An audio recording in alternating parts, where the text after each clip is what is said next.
All right, this one's going to be an interesting one there, guys. So instead of sharpening, I just tossed on another chain. I don't know how, I apologize for using this thing instead of my phone, but this chain right here was real badly damaged. I ground this chain on one of those Harbor Freight grinders. Now, it appears to have done a pretty good job, but we're going to find out in this hard maple what it cuts like versus the other chain. You can see how all the old burnt stuff on here, and so this chain hasn't cut since it's been ground. I hope some of this will focus and show up, but once you get used to those Harbor Freight grinders, they actually don't do a bad job. I'll get mine set up. All these are ground the same size.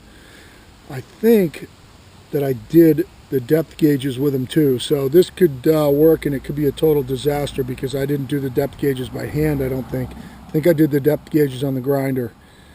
So we're going to find out. It's either going to chatter my teeth out of my head, or it's going to go right through it.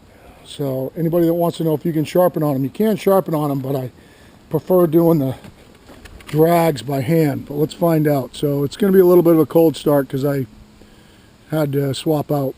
Let's put you here. You'll be able to compare this to the other videos as far as how fast it cuts. The other one was just had a log and a half on it, hand filed, hand set, cut smooth as butter.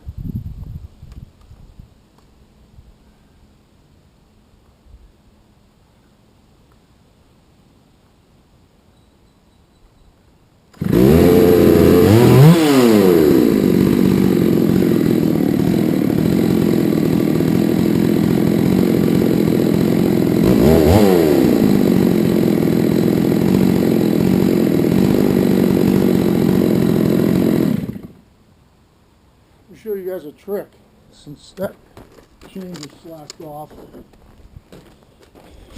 Take you up here. I'm going to show you a trick if your chain goes slack like that just did. So you can see this when you're on the mill. Tighten that chain up since you're not cross-cutting like you are, like up and down in logs. Just loosen these nuts. The power head will drop. You back tight. Tighten them right back up. So if you ever, when you tighten up these chains, you want to keep your bar tip up. Tighten it with the bar tip up. If your chain stretches when it's new and you start to get some slack, all you have to do is back these off and let the power head fall, and it'll be back tight again. It takes 2 seconds. So let's get you back where you were.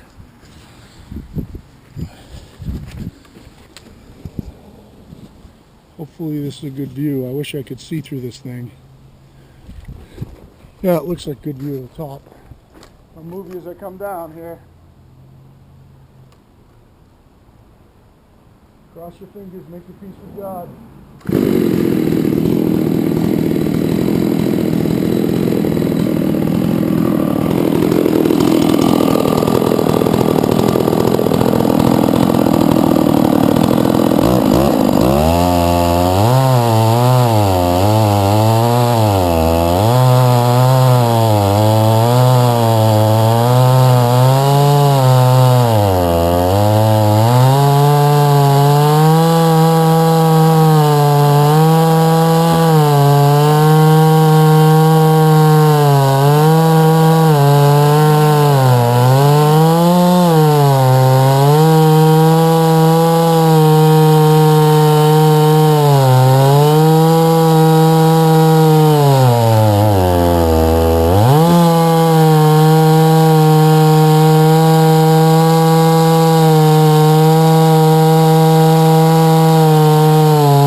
to get another slice off of here. I got to roll it some. Yep. Agreed. The cut was way more aggressive. Was way sharper in the beginning. Yeah, I noticed that I in had- the beginning. It was moving right along. Yeah, I had to hold it back because it was almost too aggressive going downhill.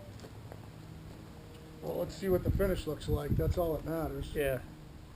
The cut smooth though. It felt smooth, which is good.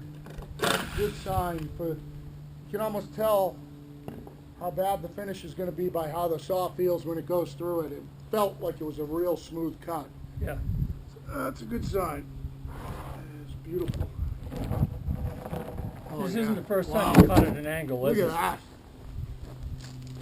What? I would never believe that Harbor Freight grinder could grind a damaged chain and have it come out like that. So, I hope you guys can see this. I don't know how well it's going to show up. But it really did a good job. Really nice. I would have to say my hand filed chain maybe was a little smoother, but that's super, super, super. What a good job. So that's what happens when you use that Harbor Freight grinder, and you, when you go to your second side, you mic your teeth with a micrometer and you make sure that you're grinding them all the same size. So do another one on the next one.